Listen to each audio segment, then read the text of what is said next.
நான் ட்ரிங்க்ஸ் சாப்பிடுவேன். ஏதோ கோவம் வந்துச்சுன்னா நான் திட்டுவேன். சமையல் கை வாங்கி அடிச்சு. உங்களுக்கு யாரு கொடுத்த ரைட்ஸ் பொண்டாட்டி அடிக்கிறது?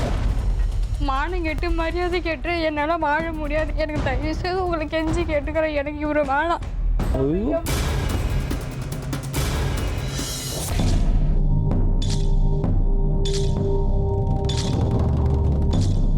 என் பேர் ஜெனிஃபருமா. எந்த ஊரு? எனக்கு ஊர் பிறந்தது நான் காரைக்கால். என்னை சென்னையில் கல்யாணம் பண்ணி கொடுத்தாங்க. நான் மெட்ராஸில் வந்து வீட்டு வேலை செஞ்சுக்கிட்டு இருந்தேன். வீட்டில் ரொம்ப கஷ்டம். கல்யாணத்துக்கு முன்னாடி கல்யாணத்துக்கு அம்மா என்ன செய்றாங்க? விவசாய வேலை செஞ்சுட்டு இருக்காங்க. அன்னன்னைக்கு கிடைக்கிற கூலியை அவங்க வச்சு சாப்பிட்டுக்கிட்டு அப்படி இருந்தாங்க. ரொம்ப கஷ்டமா இருக்குன்னு சொல்லிட்டு என்னை வீட்டு வேலைக்கு போக. எத்தனை பேர் நீங்க குழந்தைங்க?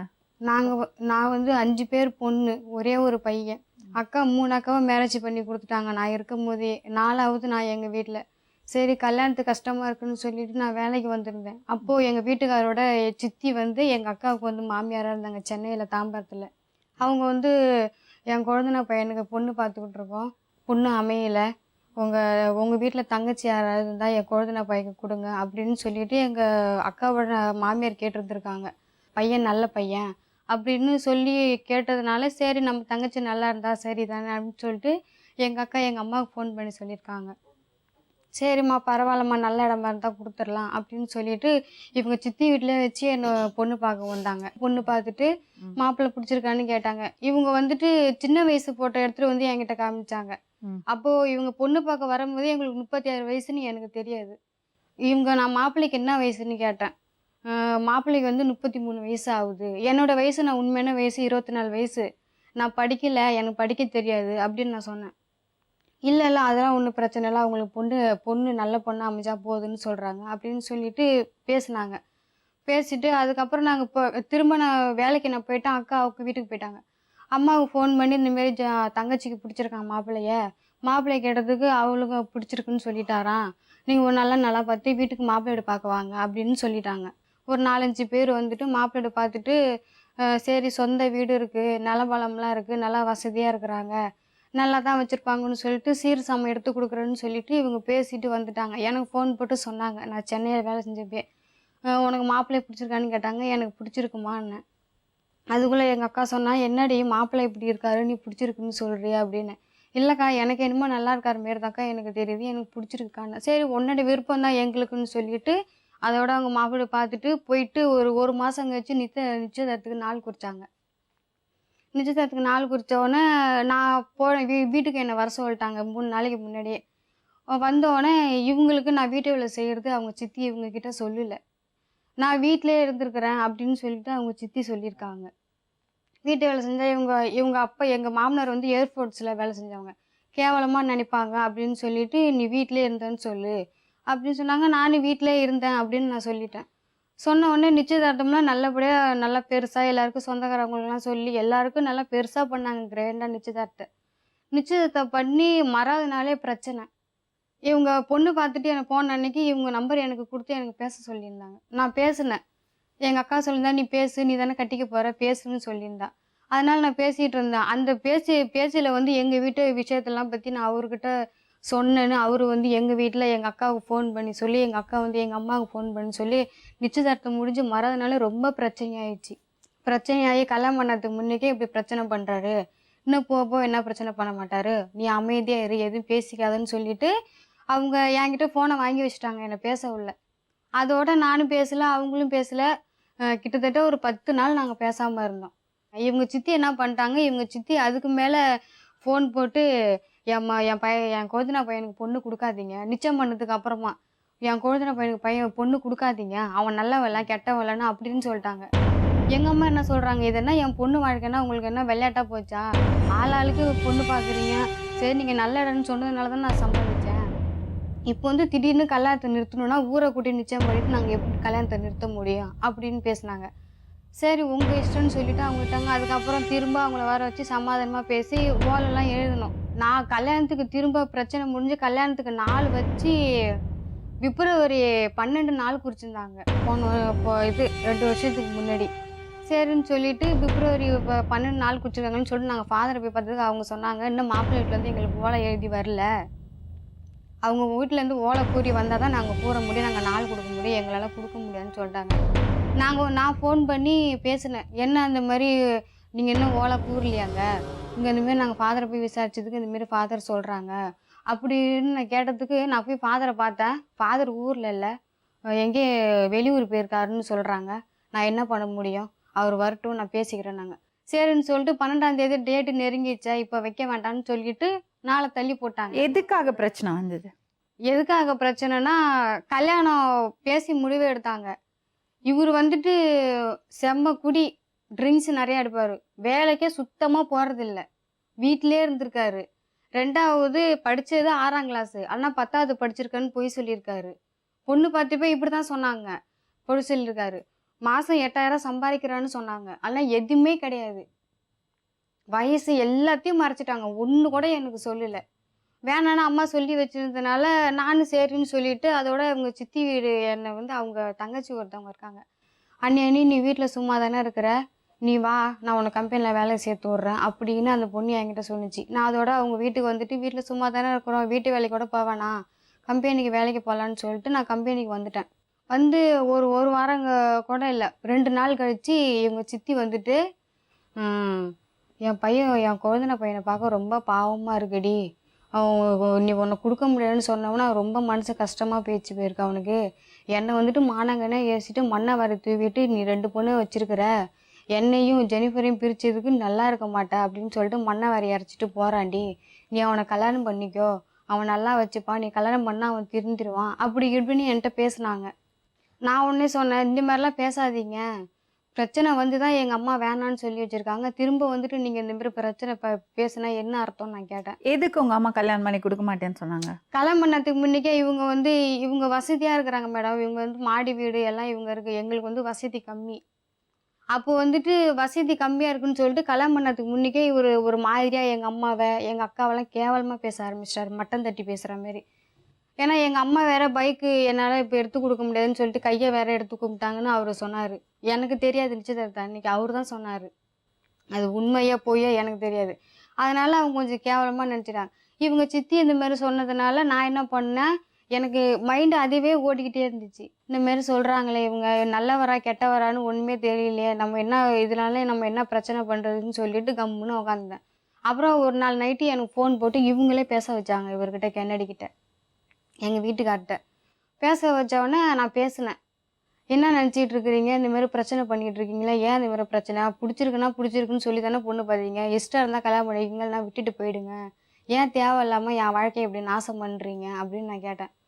இல்லை நான் அப்படிலாம் ஒன்றும் சொல்லலை, நான் உன்னை கல்யாணம் பண்ணிக்க எனக்கு சம்மதம் தான் நான் சொன்னேன், உங்கள் வீட்டில் தான் உன்னை கொடுக்க மாட்டேன்னு சொல்லிட்டாங்க, நீ கல்யாணம் பண்ணதுக்கு முன்னிக்கே எங்கள் வீட்டை பற்றி கேவலமாக பேசுனீங்கன்னா அது எப்படி உனக்கு கொடுப்பாங்க அப்படின்னு நான் கேட்டேன். சரி நான் அதெல்லாம் எந்த பிரச்சனையும் பண்ண மாட்டேன், நான் உன்னை கல்யாணம் பண்ணிக்கிறேன் அப்படின்னு கேட்டார்.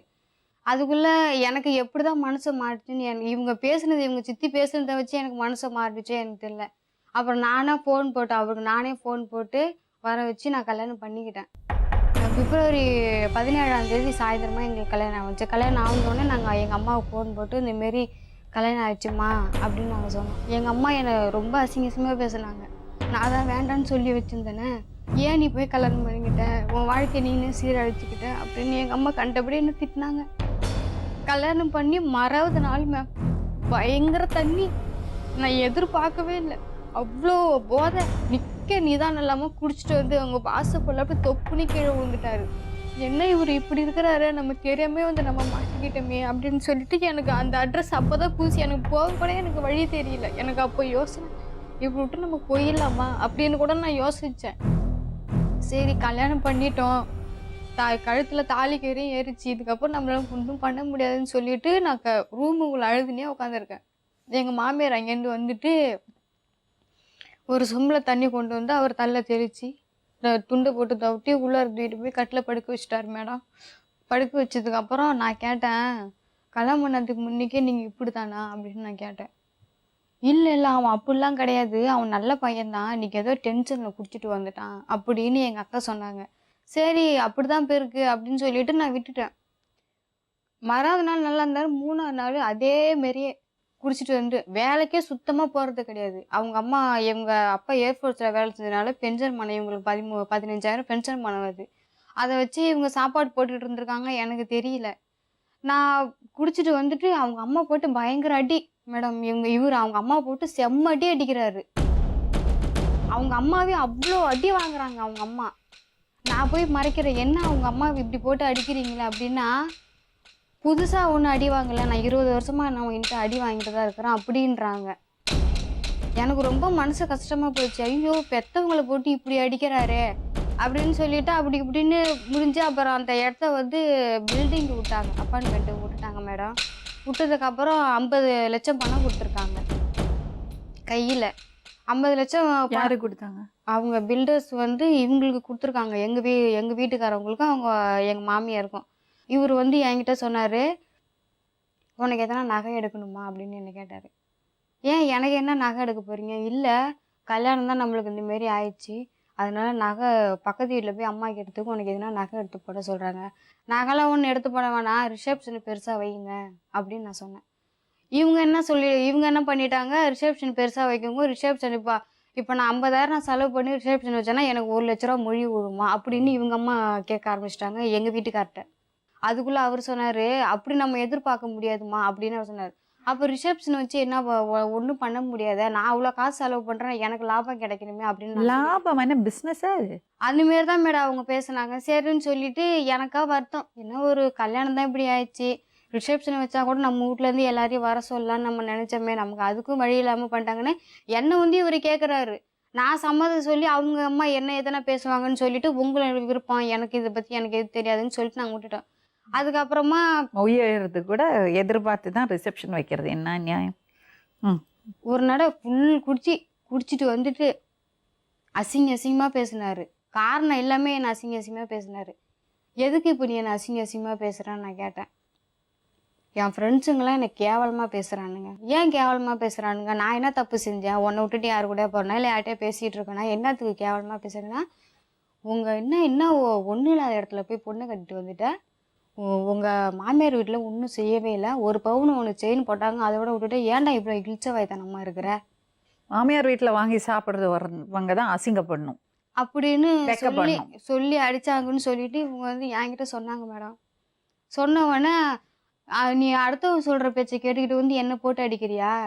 கல்யாணம் பண்ண புதுசுலே எங்கள் வீட்டில் போடுற வரைக்கும் நீ கேட்கக்கூடாதுன்னு சொல்லி தானே நான் உங்கள் கையிலேருந்து தாலி கட்டிக்கிட்டேன்.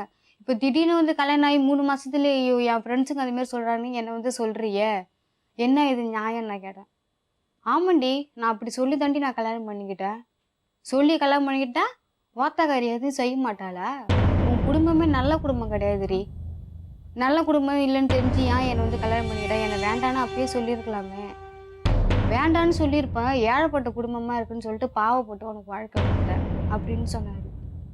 எல்லாத்தையும் அவங்க அம்மாவும் காதில் வாங்கிட்டு இருந்தாங்க மேடம். சுயமரியாதைய நோ அடிக்கிற மாதிரி இல்லை. ரொம்ப எனக்கு கஷ்டமாயிடுச்சு. ஏழைப்பட்ட குடும்பம் உனக்கு வாழ்க்கை கொடுத்தேன்னு சொல்லுவேன். நான் என்ன 36 வயசு வரைக்கும் வாழ்க்கை கிடைக்காம கிடந்தேன்னா எனக்கு 24 வயசு தானே ஆகுது, என்னை வந்து இப்படிலாம் பேசுகிறேன்னு. ஆமாண்டி, அப்படி தாண்டி நான் பேசுவேன். உன் குடும்பமே பிச்சைக்கார குடும்பம்டி, ஒன்றும் இல்லாத குடும்பத்தில் வந்து பொண்ணு எடுத்துட்டேன்டி நான் அப்படி இப்படின்னு அசிங்கமாக பேசுனாங்க மேடம். எனக்கு ரொம்ப கஷ்டமாயிடுச்சு.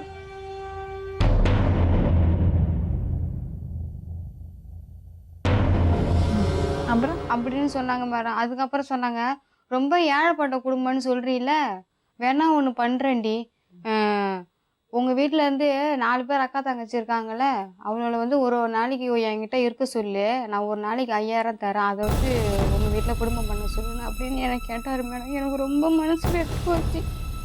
இந்த ஆளை கல்யாணம் பண்ணிக்கிட்டு நம்மளை இப்படிலாம் கேவலப்படுத்துறானேன்னு சொல்லிட்டு நான் ஒன்றுமே பேசலை. அந்த அளவுக்கு நாங்கள் உங்களுக்கு மட்டமாக போயிட்டோமா, என்னை வந்து நீ இப்படி கேட்குறேன்னா வாயை மூடி பிச்சைக்கார குடும்பத்துலேருந்து வந்துட்டு என்னை வந்துட்டு அதிகாரமாக பேசுகிற அப்படின்னு சொன்னார். சரின்னு சொல்லிட்டு அப்படின்னு சொல்கிறாருன்னு சொல்லிட்டு அப்போ எனக்கு 5 மாதம் ஆகிட்டு நேராக போயிட்டு நான் மகளிர் போலீஸ் ஸ்டேஷனில் கம்ப்ளைண்ட் கொடுத்துருந்தேன். இந்தமாரி என்னை பேசுகிறாங்க, வரதட்சணை கேட்டு ரொம்ப பாடுபட்டாங்க. எனக்கும் அவங்களுக்கு சம்மந்தமே இல்லை மேடம். ஹஸ்பண்ட் அண்ட் ஒய்ஃபுக்குள்ளார தான் அது பிரச்சனை. எனக்கு அவங்களுக்கு நான் எதுவும் கண்டுக்கிறதில்ல. என் பிள்ளையும் என்னைய சொன்னால் எங்களுடைய விஷயத்தில் நீங்கள் தலையிடாதீங்கன்னு சொல்லிட்டேன். நான் தலையிடுறேன். உங்களுக்கு எவ்வளோ பசங்க? 2 பையன். உங்கள் ஹஸ்பண்ட்மா? ஹஸ்பண்ட் ஏர்ஃபோர்ஸில் இருந்தாங்க,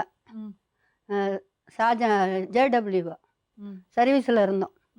இங்கே வந்து 25 வருஷம் ஆயிடுச்சு மெட்ராஸில். 2 வருஷத்துக்கு முன்னாடி எங்கள் குழந்தைய அந்த பொண்ணை பார்த்து கொடுத்தா. நாங்கள் கல்யாணம் பண்ணிக்கிட்டோம். கல்யாணம் பண்ண 3 மாசத்துல இருந்தே இந்த பொண்ணு என்கிட்ட பேசவும் பேசாது, நானும் எதுவும் பேசுறதில்ல. ஏன்? அவங்க ஹஸ்பண்டுக்கு உள்ளார எது சொன்னாலும் கோவப்படுது, எது சொன்னாலும் இது பண்ணுது. எதுக்கு கோவப்படுது? அது அப்படிதான். நேற்று கூட ஒரு சின்ன விஷயம், பக்கத்தில் எங்கள் வீடு இருக்குது, என் வீட்டில் தான் இருந்துக்கிட்டு இருக்காங்க. அப்படி இருக்கையில் அவங்களுக்குள்ளார சண்டைனா பக்கத்தில் சாவி இருக்குதுன்னா இவங்க வீடு இன்னும் நாங்கள் ஒன்றும் ஒரு படம் எதுவுமே வைக்கல, கட்டின வீடோடு அப்படியே இருக்குது. இது தனியாக குழந்தைய போட்டுக்கிட்டு படுக்க போகுது, தூங்க போகுதுன்னு சொல்லிட்டு நான் வாமா வெளியே போய் படுக்காத அப்படின்னு கூப்பிட்டதுக்கு அவ்வளோ ஒரு கோபம் மேடம்.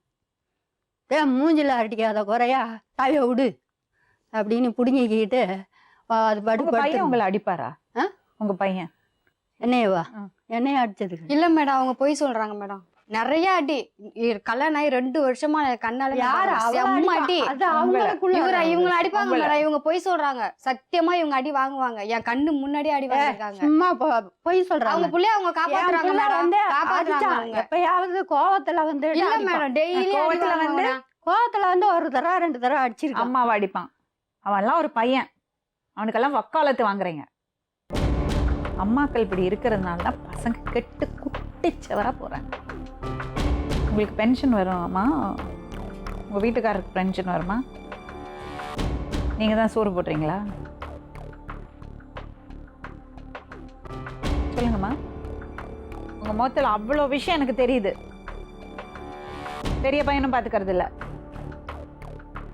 இல்லையா அம்மா?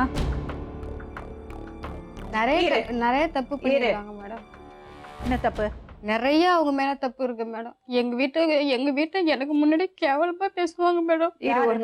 ஒரு நிமிஷம் எனக்கு ரொம்ப கஷ்டம். ஒரு நிமிஷம். யாரு பேசினாமா? உன் மாமனார் எங்க? எங்க மாமனார் இல்ல, அவங்க இறந்து போயிட்டு. எவ்வளவு வருஷம் ஆச்சுமா ஹஸ்பண்ட் இருந்து? 26 years. 26 வருஷம். 26.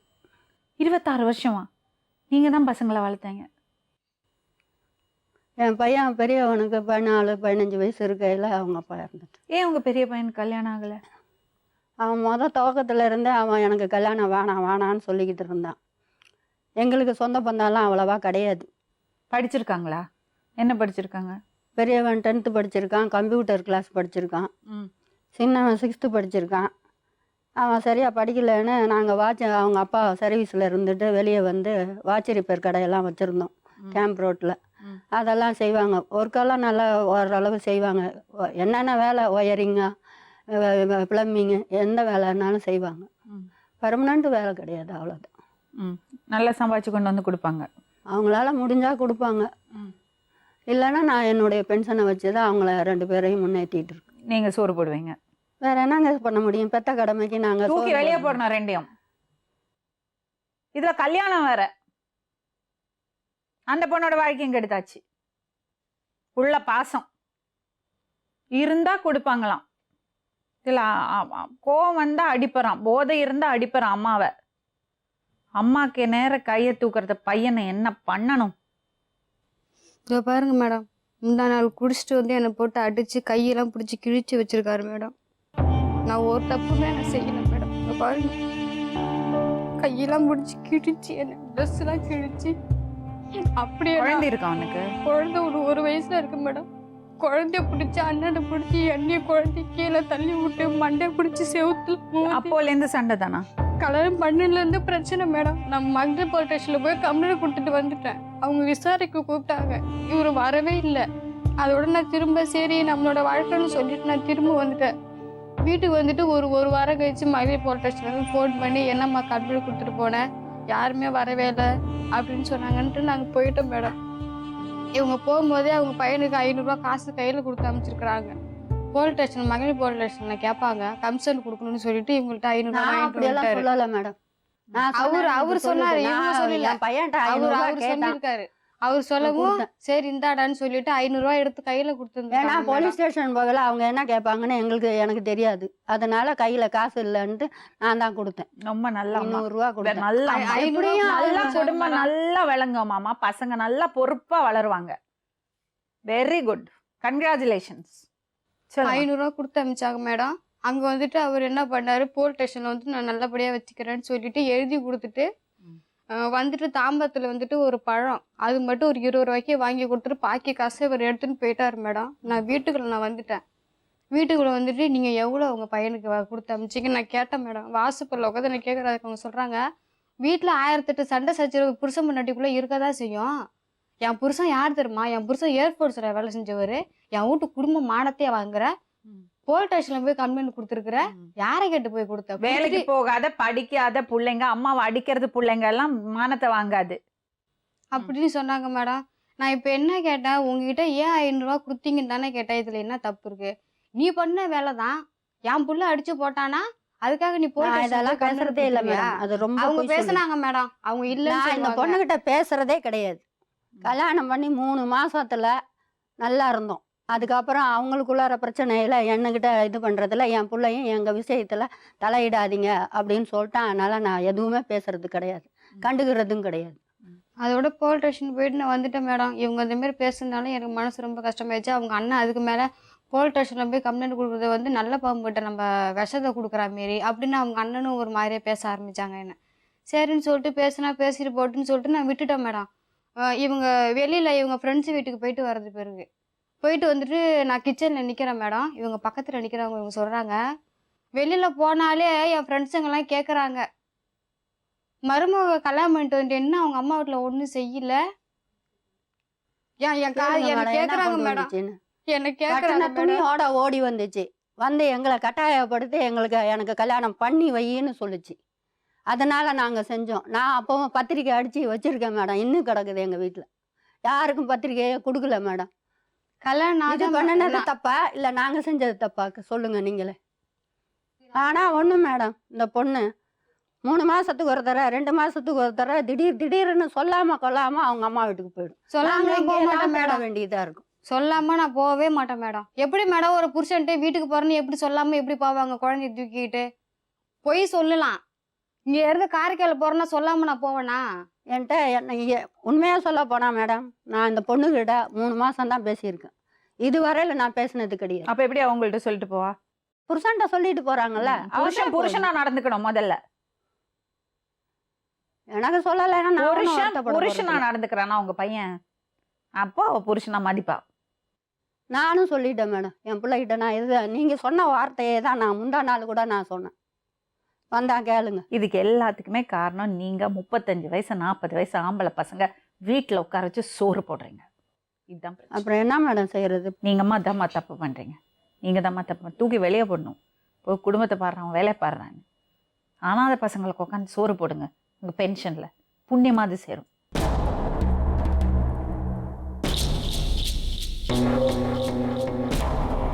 என்ன பிரச்சனை? நான் சொல்றதில்ல, சொல்லுமே அது இல்லை உங்களுக்கு என்ன பிரச்சனை? ஒன்றுமே இல்லை, இதுக்கெல்லாம் பிரச்சனை உருவாகிருந்தா நான் என்ன மேடம் பண்ணுறது? ஒன்றுமே இல்லை, சும்மா ட்ரிங்க்ஸ் சாப்பிடுவேன். ஏதோ கோவம் வந்துச்சுன்னா நான் திட்டுவேன். அவள் தான் சமையல் கை வாங்கி அடிச்சிருது, அவள் தான். அது பத்தாதா? உங்களுக்கு யாரு கொடுத்தது ரைட்ஸு பொண்டாட்டி அடிக்கிறதுக்கு? உங்களுக்கு ட்ரிங்க்ஸ் சாப்பிட்றது அவ்வளோ முக்கியம்னா பேசாமல் ஷாப்லேயே உட்காந்துருக்க வேண்டியதுன்னா எதுக்கு கல்யாணம் பண்ணுறீங்க? எதுக்கு குழந்தை பெற்றுக்கிறீங்க? பாய். சரி, நான் ஒரு கேள்வி கேட்குறேன். அடிக்கடி கோச்சிட்டு ஊருக்கு போயிட்டு இருந்தா நான் என்ன மேடம் பண்ணுறது? நீங்கள் புருஷனாக நடந்துக்கிட்டீங்கன்னா, பொறுப்பாக நடந்துக்கிட்டீங்கன்னா அவன் ஏன் கோச்சிட்டு போகிறா? நீங்கள் எதுக்கு உங்கள் அம்மாவை அடிக்கிறீங்க? அது போதையில் அடிச்சது. போதையில் அம்மா அடிக்கலாமா? தப்புதான். நான் வருத்தப்பட்டு நான் மன்னிப்பு கேட்டிருக்கேன். நீங்கள் எப்போ இருக்க அம்மாவை கை நீட்டி அடிக்கிறீங்களோ அப்புறம் நீங்கள் என்ன பேச முடியும்? நீங்கள் சொல்லுங்கள். அது போதையில் நான் பட்டேன். அது எப்படி போதையில்? இப்போ போதையில் என்ன வேணா செய்யலாமா? என்ன வேணா செய்யலாமா? சரி, நீங்கள் சொல்கிற நான் ஒத்துக்கிறேன். என் மேலே தப்பு மானாவரே இருக்கு, நான் ஒத்துக்கிறேன். வேற என்ன செஞ்சான்னு கேட்டுப்பேன். அது பத்தாதாப்பா? அவளை அடிக்கிறது ஒதிக்கிறது அவமானப்படுத்துறது இல்ல. இந்த ஒரு அடி தான் மண்டையில வச்சான். ஒரே அடி மண்டையில அடிச்சது. ஒரு நிமிஷம் ஒரே நீ சும்மா நீ போய் மாத்திரம் பேசாத. ஃபாதர்ட்ட நீ போய் பேசிட்டு. ஹலோ எக்ஸ்கியூஸ் மீ, மண்டையில அடிச்சேன். அதே இது மண்டையில நம்புங்க மேடம், நான் இந்த புள்ளைய கை தொட்டு அடிச்சதே கிடையாது. நான் சொல்லவே இல்லை. ஃபாதர்ட்ட போய் சொல்லியிருக்கிறேன். உங்களை அடிச்சான்னு சொன்னீங்க. என் புள்ள அடிச்சிருக்கான், போதையில அடிச்சான்னு நான் ஒத்துக்கிறேன்ல, 1-2 தடவை அடிச்சிருக்கான். என் பிள்ளைக்கு தான் சப்போர்ட் பண்ணுவீங்க. சப்போர்ட் பண்ணல மேடம், உள்ளதான் நான் சொல்றேன். உங்க அம்மா ஒரு நாளைக்கு உட்கார வச்சு சோறு போட்டிருக்கீங்களா? அவங்க தான் உங்களுக்கு சோறு போட்டாங்க. 2 வருஷம் அப்பாவுக்கு பென்ஷன் வரல. அப்ப இவங்க தான் கடையில வந்து வேலை செஞ்சா அது எப்ப எத்தனை வருஷம் ஆச்சு செஞ்சு? அது எப்படியும் ஒரு 20 வருஷம். 20 வருஷம் முன்னாடி இருந்த கதையெல்லாம் சொல்லாதீங்க. அப்புறமா இப்போ ஏன் அப்புறமா கடைக்கு ஷாப்புக்கு கொடுக்கறதுக்கே சரியா இருக்கு. நான் செல்போன் சர்வீசிங் இன்ஜினியர். என்ன ப்ராப்ளம்னு பார்ப்பேன். அதெல்லாம் ஓடி இருக்கணும்னா எல்லாம் செல்போன் சர்வீஸா என்ன ஆரம்பிச்சா நான் எல்லாருக்கும் அப்படிதாங்க ஸ்ட்ரகிள்ஸ். அவங்க வேலையில அவ்வளவு பழக மாட்டாங்க, மத்தவங்க பழக விட மாட்டாங்க. சரி அப்ப நான் கடையை மூட்டி அப்ப வேற ஏதாவது பண்ணுங்க. இப்ப நான் வந்துட்டு ஏதாவது போன் வாங்கிச்சுன்னா இருங்கம்மா ஏதாவது ஃபோன் வாங்கிச்சுன்னா நான் வந்துட்டு போய் அட்டன் பண்ணுறது. பிளம்பிங், எலக்ட்ரிஷியன் ஒர்க்கு, என்ன ஆனாலும் டிவி, டிவிடி. சரி, ஒரு நாளைக்கு எவ்வளோ சம்பாதிப்பீங்க? ஒரு நாளைக்கு நான் ஒன்றும் இப்போ நான் தண்டகர்மம் தான் உட்காந்துருக்கேன் வீட்டில். அப்போ எப்படி உங்களை மதிப்பாவ? இதுக்கெல்லாம் காரணம் நீங்க தான்மா. நீங்கள் தான் இதுக்கு காரணம். பசங்க 18 வயசு ஆச்சுன்னா வெளியே அனுப்பணும், போய் பழப்ப பாருன்னு. அப்போ பொறுப்பு வந்திருக்கும். இது நல்ல வீடு கட்டி வச்சிருக்காரு அப்பா, நல்ல 15,000 ரூபா இது வருது, பென்ஷன் வருது. இருங்க நான் ஒன்று சொல்லிட்டா, கல்யாணம் பண்ணி ஜேவி விட்டுருக்கோம் வீடு. ஒரு 2 வாரம், 2வது வாரத்தில் என்ன தர இருக்குது மாமா, அந்த வீடு என் பேரில் எழுதி வைக்க முடியுமா? இது கேட்டாலா இல்லைன்னு சொல்லுங்க. வீடு கட்டிக்கிட்டு இருந்தாங்க மேடம். அப்போ அக்கம் பக்கத்தில் உள்ளவங்க சொன்னாங்க, வேலைக்கு போகாமல் வீட்டிலே உக்காந்துருக்காம்மா, அதனால அந்த வீட்டை வந்து உன் பேருக்கு எழுதி வாங்கிக்கோ அப்படின்னு சொன்னாங்க. அதனால நான் வந்து கேட்டேன், உயிரோட தானே இருக்கேன் கேட்டேன். அதுக்குள்ள இவங்க சொல்றாங்க அந்த வீடு வந்து எங்க அம்மா பேருக்கு இருக்கு, யார் பேருக்கும் எழுத முடியாது அப்படின்னு அவங்க சொல்லிட்டாங்க. அதோட நான் பேச்சு விட்டேன் மேடம், அதோட விட்டுட்டேன். சரி, கல்யாணம் எப்படி நடந்துச்சுன்னு முதல்ல கேட்டு பாருங்க. அதெல்லாம் சொல்லிட்டாங்க. வேலைக்கு சுத்தமா போகல மேடம். நான் எப்படி வேலைக்கு சொல்லி வச்சிருக்கேன், கரெக்டாக நம்ம வெப்ஸில் நான் ஜாயின் பண்ண போகிறேன், நான் இருந்துட்டு இருக்கேன். அதுக்குள்ளே இந்த குட்டி கலாட்டம் இருக்கு. ஏங்க, குழந்தை இருக்கு உங்களுக்கு, நீங்க ஒரு பொண்ணை கல்யாணம் பண்ணறதுக்கு முன்னாடி நீங்க உங்க லைஃப் ஸ்ட்ரீம்லைன் பண்ணிக்கணும்ல மேடம். போயிட்டு இருந்துச்சு, கல்யாணம் பண்ணேன், என்ன பிரச்சனை இதாயிடுச்சு எனக்கு சொல்ல. அவளை சும்மா நீ தரித்திரப்பட்ட குடும்பத்துல இருந்து வந்திருக்க அப்படி இப்படின்னு சொல்றாங்க குடும்பங்க. அப்படியே நான் சொல்றேன். பாருங்க மேடம், உங்களுக்கு முன்னாடியே பேசுறாரு, ஒன்னும் செய்ய முடியாது. எல்லா செலவும் நான் தான் பாத்துருக்கேன். இதேதான் அவங்க சொல்லுவாங்க. நான் இல்ல, நான் எங்க அம்மாட்ட தான் வாங்குறேன். இந்த காசு எதுக்குங்க உதவும்? எதுக்கு உதவும்? போதையில உடம்பு இப்ப நிக்க கூட உங்களுக்கு ஸ்டெடினஸ் இல்ல. இந்த காசு என்ன எதுக்கு உதவும்? எதுக்கு உதவும் கேக்குறேன். உங்க காசு மரியாதை இதெல்லாம் காசுனால வராது. ஒழுக்கம் இருக்கணும் முதல்ல. பிச்சைக்கார குடும்பமா அவ்வளவு கேவலமா போச்சு. ஒரு இது விவசாயி அவங்க அப்பா. அவங்க அப்பா எங்க இருக்கான்னு கேளுங்க, வர சொல்லுங்க. எங்க அப்பா இருக்காரு, இறந்துட்டாரு. தெரிஞ்சுதானே கல்யாணம் பண்ணீங்க? இவங்க ஃப்ரெண்டு ஒருத்தவங்க மேடம், இவ சண்டை போட்டா அவங்க வீட்டுக்கு நான் போயிட்டு வருவேன். அவங்கள வச்சு இவர் சொல்றாரு, அவன் ஏற்கனவே 4 வப்பாட்டி வச்சிருக்காண்டி, அவங்க வீட்டுக்கு போயிட்டு வரேன், அவனை 5ஆவது வப்பாட்டியே சேர்த்து பண்ணி போயிரு யாக்குன்னு ஒருத்தவர 4 வப்பாட்டி வச்சிருக்கானா, அவங்க வீட்டுக்கு போயிட்டு வரதுனால என்ன 5ஆவது வப்பாட்டி. எனக்கு தெரிஞ்சுதானே அவன் ஃப்ரெண்டு. நீ ஏன் அங்க போற, அது மாதிரி சொல்லு. பஞ்சாயத்து பண்ணதுக்கு அங்க போயிடுறது. நீங்க அடிப்பீங்க, உதப்பீங்க, மண்டையில போடுவீங்க, கையை பிச்சு விடுவீங்க, அவ வீட்லயே உட்காந்து மேடம். அநியாயத்துக்கு போய் சொல்லுது.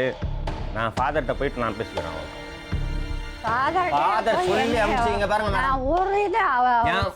குழந்தையோட பிறந்த நாளைக்கு சரி நீ வா, அதெல்லாம் ஒண்ணும் சொல்லவே. ஃபர்ஸ்ட் ஆஃப் ஆல் என்ன தெரியுமா, அவன் மேல கொஞ்சமாவது மரியாதை வச்சிருக்கணும்.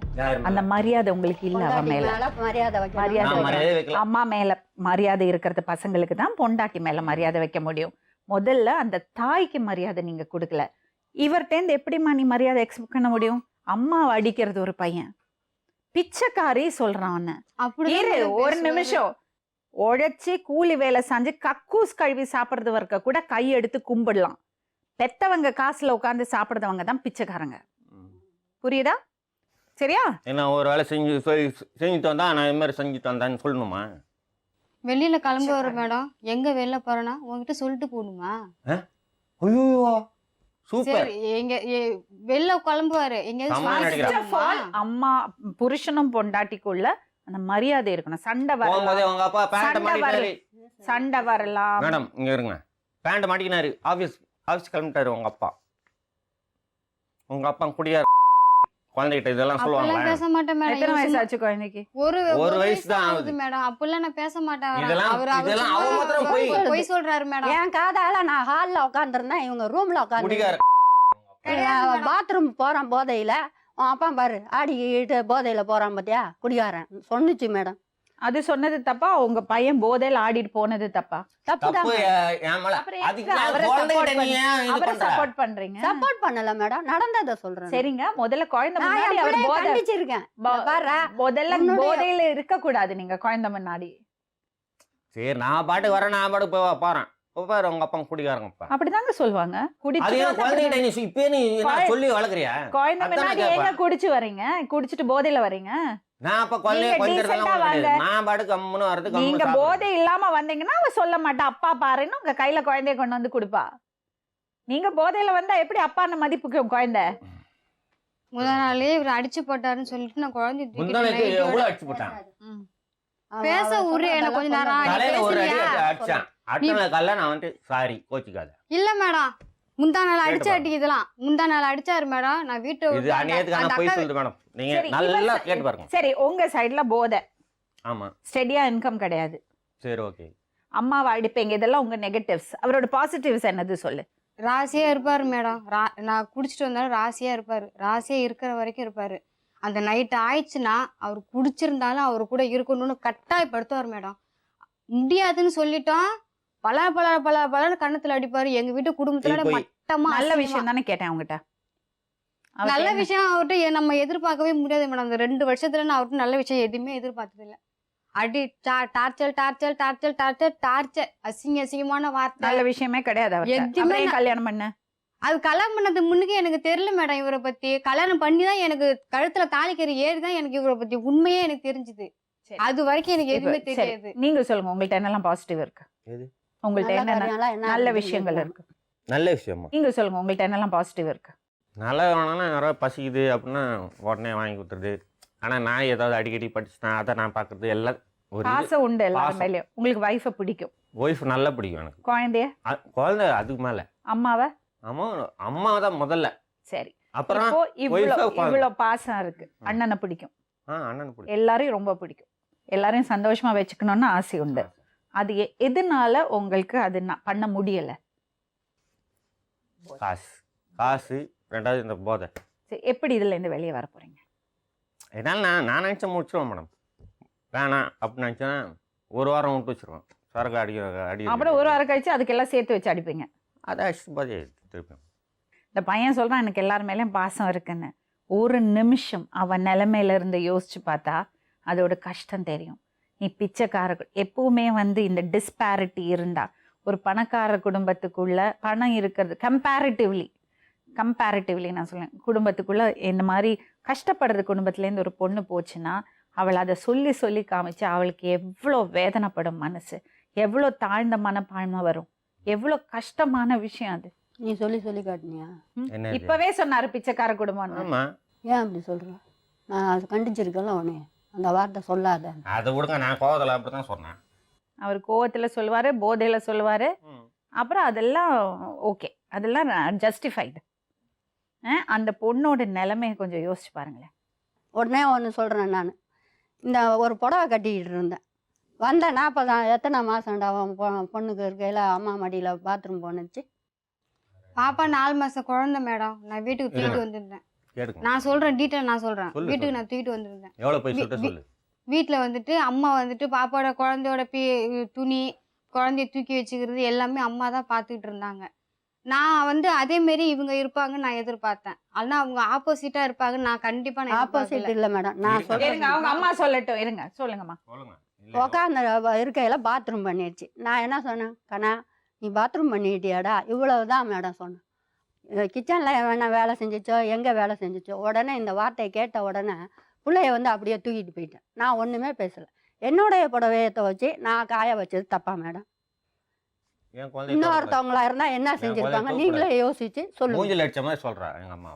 உனக்கு என்ன இல்ல நான் ஒரு விஷயம் கேக்குறேன், ஒவ்வொருத்தருக்கு ஒவ்வொரு ஒரு பழக்க வழக்கங்கள் இருக்கு இருக்கும். மேடம். அவங்க வீட்ல சின்ன குழந்தை ரொம்ப வருஷமா இல்ல, அதனால அவங்க சுத்தமா இருக்காங்க. அதுக்கப்புறம் நான் விட்டுட்டேன் மேடம் அந்த பிரச்சனையே. சரி நான் சொன்னது தப்பு நான் அதுல இருந்து குழந்தைய குழந்தையே தூக்க வேணாம்னு தொடக்கூடாதுன்னு சொன்னது வேற என்னோட ரூல்ஸ் தப்பு. போட்டா மேடம். தூரத்துல இருந்து குழந்தைய பார்த்து ரசிச்சுட்டு இல்ல மேடம், நான் மன்னிப்பு கேட்டுட்டேன். உங்க அம்மா ஒண்ணு சொன்னது மன்னிப்பெல்லாம் கேட்கல தப்புதான். மேடம். நான் பொய் என்னை ரொம்ப மன்னிச்சிரு. சொல்லுது. நான் மன்னிப்பு கேட்டேன் மேடம், நான் மன்னிப்பு கேட்டேன். நான் சொன்ன கேட்கல. தப்பு தான், என்ன கேட்கவே இல்ல மன்னிச்சிருங்க மேடம். அப்படின்னு நான் சொல்லிட்டு அதோட ஏன்ட்ட விட்டுட்டேன் சொன்னா மேடம். அம்மாட்ட சொன்னியா?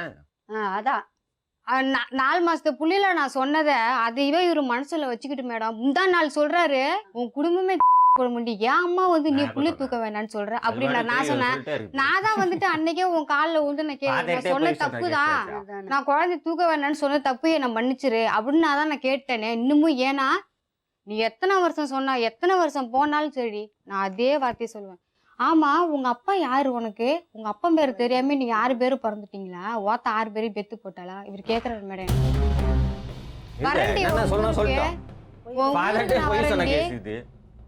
உன் ஊருக்கு வந்துட்டு உன் அம்மா போட்டு ரோட்லயே மிதிக்கிறேன். நான் எனக்கு கோவம் வந்து நான் கேட்டேன், நீ உங்க அம்மா அவங்க அம்மா திட்டிருக்கா மேடம், லப்பர் பேண்ட் வாங்கின்னு சொல்லிட்டு. அவ்வளவுதான். ஏன் பேச இவரு கேட்டாரு மேடம். சொல்லிட்டு இது போட்டு உதைக்கிறேன்னு கேட்டான். நான் உடனே கேட்டேன், உங்க இதெல்லாம் அம்மாவை நீ நான் அடிக்கிறியா? அது மாதிரி எங்க அம்மாவை அடிக்கலாம் நீ பாக்குறேன்னா மரியாதை பேசணும். ஓங்கி ஒரே ஆறு அப்படியே கண்ணத்துல விட்டாரு மேடம். நான் அப்ப கேட்டேன், சொல்லு, சொல்லு. உங்க அம்மா இந்த மாதிரி நான் திருப்பி கேட்டதுக்கே நீ அப்படி அடிக்கிறிய? எங்க நீ அம்மா வேலைக்கு போறியா? வேலைக்கு போல நீ மேடம். வேலைக்கு போ, நீ வேலைக்கு போ. சரி மேடம். வேலைக்கு போட்டு போய் நல்லபடியா ஸ்டெடியா குழந்தைய பாத்துக்கோ. சரி மேடம், எனக்கு இவரு வேண்டாம் மேடம். எனக்கு ரொம்ப டார்ச்சர் பண்றாரு மேடம். என்னை அசிங்கமா பேசுறது, சந்தேகம். ஒரு கடைக்கு போனா கூட என்கிட்ட ஏன் சொல்லாம போற? கடையில எவ்வளவு வச்சிருக்க? சொல்லாம கொள்ளாம திடீர்னு ஊருக்கு கிளம்பிட்டு திடீர்னு சொல்லாமல நான் போக நான் மாட்டேன் சொன்னேன்ல, மேடம். அந்த சந்தேக புத்தி ஏன் வருதுன்னா தம் மேல இருக்கிறது நம்பிக்கையும் தன்னம்பிக்கையும் குறையும் போது தான் அந்த சந்தேகம் வரும். நம்ம எதுக்கும் உதவாம போறோமே, அதனால பொண்டாட்டி வேற யாரு கூட போயிடுவாளான்னு பயம் வரும். அது வந்து குடிப்பழக்கத்தோட விளைவு. போயிடுறி உன் வீட்டுக்கு. உன் அம்மா கொத்தனை வேலை செய்யறவள கல்யாணம் பண்ணி வைப்பா. அவன் 10 பொண்டாட்டி வச்சிருப்பான். 10 பொண்டாட்டி என்ன கேக்குறாரு மேடம். அதை நான் சொன்னேன். அப்ப இருக்க ஏன் அப்படி சொன்ன? மித்ததெல்லாம் அப்ப என்னோட சொன்னதெல்லாம் பொய். மனசு எவ்வளவு திரும்ப இதெல்லாம் நான் சொன்னது கஷ்டப்பட்டுச்சு. அவ்வளவுதான். இது தப்பு. நான் சொன்னது. எனக்கு ரொம்ப நீ கஷ்டமா என்ன இருந்துச்சு மேடம். பண்ணணும்னு ஆசைப்படுற? எனக்கு வேண்டாம் மேடம். என் குழந்தைய வச்சுட்டு நான் எங்க இருந்தாலும் நல்லா இருப்பேன் மேடம். எனக்கு திறமை இருக்கு, என் பிள்ளைய என்னால காப்பாற்ற முடியும். எனக்கு இவரு வேண்டாம் மேடம். எனக்கு தயவு செய்து உங்களுக்கு கெஞ்சி கேட்டுக்கிறேன், எனக்கு இவரு வேணாம்.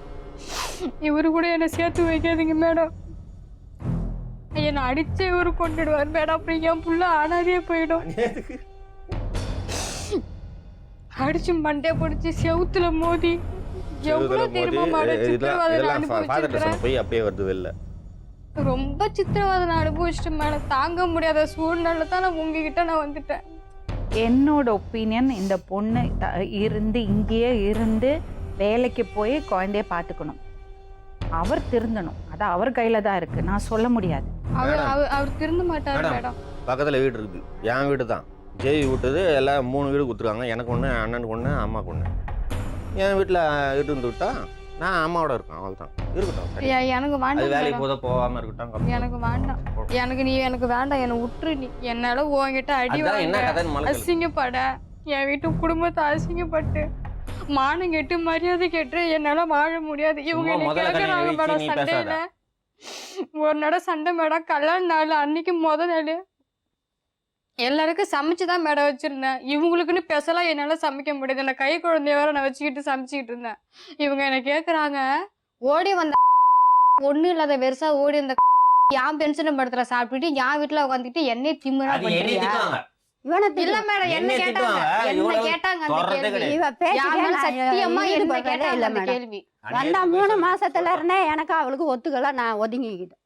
குழந்தை பிறந்துதான் மேடம். இப்போ 2 மாசத்துக்கு முன்னாடி என்ன அந்த தலையிடணும். கேள்வி கேட்டாங்க. எனக்கு என்ன வேண்டாம் கேள்வி மேடம். நீங்க அவர் கூட என்ன சேர்த்து வச்சாலும் நான் அது அவர் கூட பாட்டு வாழ என்னமோ மாட்டேன். சொல்லி எனக்கு சொல்லி தெம்பு இல்ல மேடம். அவர்கிட்ட அடிவாங்க, ஐயோ, daily போட்டு அப்படியே அடிச்சுட்டே இருக்க மாதிரி சொல்றா அவ. குடிச்சிட்டு வந்தா டெய்லியும் டெய்லியும் உன்னை எப்படி அடிச்சிருக்காங்க? இருக்கணும்ன்றார் மேடம். அது பால் குழந்தைய வச்சுட்டு நான் எப்படி மேடம்? இல்லைன்னா அந்நேரத்துக்கு அடிக்கிறாரு, அசிங்கமா பேசுறாரு. அடிப்பாய். நானும் எவ்வளவு அநியாயத்துக்கு 2 வருஷமா திருந்துவார்னு எதிர்பார்த்த மேடம். ஒரு வேலை கிடையாது சுத்தமா. ம். அப்புறம் நீ உங்க அம்மாட்ட காசை வாங்கிட்டு போய் நீ குடிச்சிட்டு வந்து என்ன போட்டு டார்ச்சர் பண்ற. நான் என்ன பண்றது? நேற்று காலையில இவர் கேக்குறாரு, மேடம் பாக்கெட்ல 2000 பணம் வச்சது என்ன திருடிட்டியா, உங்க வீட்டுக்கு போலான்னு எடுத்து வச்சிருக்கிறேன்னு என்னை கேக்குறாரு. காலையில நான் கேட்டிருக்கேன். ஏன்னா என்கிட்ட எனக்கு தெரியாம நான் வந்து எப்படி மேடம் இந்த ஆளு கூட இவ்வளவு சந்தேகத்தோட நான் வாழ முடியும்? இது எடுத்து இதை வச்சிருது. அது பொண்டாட்டியோட அருமை அவருக்கு தெரியல. அதுதான் நான் சொன்னேன்ல, பொண்டாட்டிய மதிக்கணும்னா அம்மாவை முதல்ல மதிக்கணும். என்னால காலம் பூரா உங்ககிட்ட சீரழிய முடியாது. வரதட்சணை வரதட்சணை வரதட்சணை வரதட்சணை. கேளுங்க மேடம், ஒரு சட்டி பாத்திரம் ஒரு அண்டா குண்டா கூட வாங்கி தர மாட்டாங்க. எங்க வீட்டுல சீர்வரிசை வாங்கி கொடுத்தா அவங்க வீடு பால் காய்ச்சுமா. கல்யாணம் பண்ண ஒரு பவுன் போட்டாங்க. அதுவும் தூக்கி அடமானம் வச்சது யாரு? அவங்க மாமாக்காக. கடைசியில ஒண்ணும் கிடையாது. எல்லாம் நான் தான் செலவு பண்ணு, இது பண்ணு, அது பண்ணு, அது பண்ணு. நீங்க இல்ல கொஞ்சம் என்ன செஞ்சிருக்காருன்னு கேளுங்க மேடம். நீங்கன்னா யாரு செலவு? நான் தான். நீங்க சம்பாதிச்சீங்க? நான் சம்பாதிச்சுதான். சம்பாதிச்சு ஒரு காலத்துல கொடுத்ததுதான். எப்போ? 20 வருஷம் முன்னாடி. ஆமா. அது என்ன மாமியார் வீட்டுல எக்ஸ்பெக்ட் பண்ணறது? இல்ல எல்லா செலவும் நானே ஒன்னும் தேவையில்ல. குழந்தைக்கு ஒரு பிஸ்கட் ஒண்ணு என்கிட்ட வாங்க கையில காசு இல்ல மேடம். தெரிஞ்சவங்க வேலைக்கு போமா, தப்பே கிடையாதுமா. வீட்டுக்கு வேலைக்கு நான் போய் சம்பாதிப்பேன் மேடம். வீட்டு வேலைக்கு போய் சம்பாதிக்கிறது எந்த வகையிலும் குறைச்சல் கிடையாது. கூலி வேலை செஞ்சு சம்பாதிக்கிறது எந்த வகையிலும் குறைச்சல் கிடையாது. கடைசி வரைக்கும் அவங்க அம்மா பாத்துப்பாங்களா மேடம்? எனக்கு எங்க அம்மா கடைசி வரைக்கும் எங்க அம்மா என்ன பாத்துப்பாங்கடி. நீ ஒண்ணு எனக்கு தேவையில்லடி. என்ன பேசுறாரு அவர்? பாடி லாங்குவேஜ் சூப்பரா, நல்ல சூப்பரா நடிக்கிறா. வார்த்தைகள். சினிமால போய் நடிக்க வேண்டியதானா? என்ன ஒரு அந்த பொண்ணை கொஞ்சம் கூட மதிக்கல. she is nothing for him because பைசா. என்னதான் பேசுறாங்கன்னு தெரியாது. அவங்களுக்குள்ள ஹிந்தில பேசிப்பாங்க. எனக்கு அப்படியே மனசு ரொம்ப கஷ்டமா இருக்கும். நம்ம ஒரு பொண்டாட்டி, நமக்கு மரியாதை இல்லையே. ஒரு விஷயம் பண்ணு, வக்கீல் ஏற்பாடு பண்ணி கொடுக்குறோம். நீ வந்து வக்கீல் பேசினார்னா அது எப்படி ப்ரொசீஜர், டிவோர்ஸ் அப்ளை பண்ணுறது எப்படி நீ வந்து குழந்தையோட கஸ்டடி கேட்கணும், எப்படி ஜீவனாம்சம் கேட்கணும், அதில் குழந்தைக்கு என்ன செட்டில்மெண்ட் கேட்கணும், எல்லாமே வக்கீல் சொல்லி கொடுப்பாரு. அதெல்லாம் நாங்கள் சொல்ல முடியாது. சரியா? நீ அவரோட வாழ விருப்பப்படல, நீ கிளம்ப. குழந்தை அழுதுட்டு இருக்கு, கிளம்ப போ. ஜாக தைரியமா இரு. கஷ்டப்பட்டு சம்பாதிச்சாலும் சுயமரியாதையோட சம்பாதிச்சு சாப்பிடுறது நல்ல விஷயம். சரியாம்மா? ஷுவர்? உனக்கு அங்க இருக்கிறதுக்கு விருப்பம் இல்ல? எனக்கு எந்த பிரச்சனையும் வீட்டுல செஞ்சு கூட என் பொண்ணை நான் காப்பாத்துவேன் மேடம்.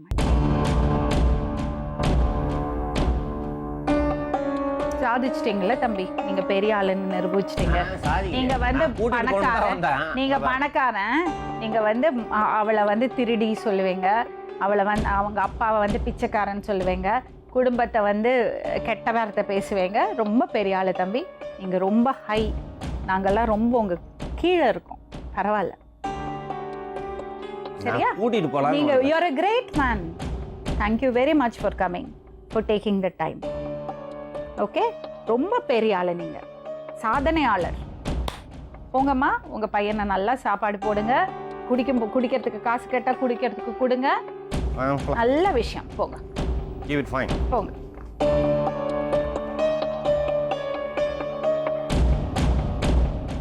ஓடி வந்து அவங்க என்ன சொல்லிட்டு போறாங்க தெரியுமா?